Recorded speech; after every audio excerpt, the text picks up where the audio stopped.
সংরক্ষণ বিরোধী আন্দোলনে বাংলাদেশ উত্তপ্ত হয়ে ওঠার বাংলাদেশে পাশরত ভারতীয় মেডিকেল ছাত্রছাত্রীরা ত্রিপুরার আখাউড়া সীমান্ত দিয়ে ভারতে প্রবেশ করতে শুরু করেছে। বাংলাদেশের সংবিধান বিরোধী আন্দোলনে পরিস্থিতি আরও উত্তপ্ত হয়ে উঠেছে। পঞ্চম দিনে আন্দোলন দেশের সর্বত্র ছড়িয়ে পড়েছে। বাংলাদেশে পাঠরত ভারতীয় ছাত্রছাত্রীদের নিরাপত্তাও নিশ্চিত হয়ে পড়েছে। নিরাপত্তাহীনতায় ভারতীয় ছাত্ররা ত্রিপুরার আখাউড়া সীমান্ত দিয়ে ভারতে প্রবেশ করতে শুরু করেছে।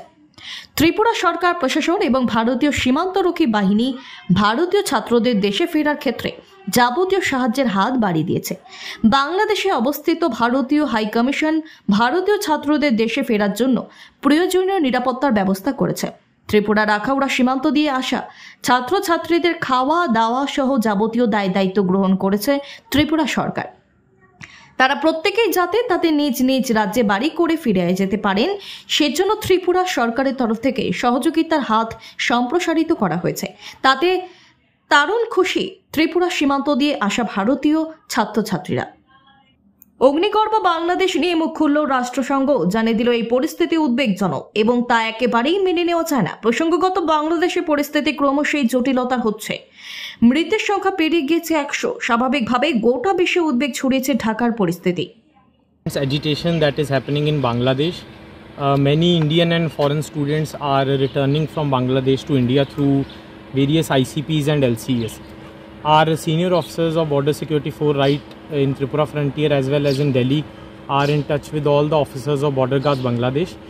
BSF is providing them all the cooperation that is necessary for the students for peaceful crossing over to our country.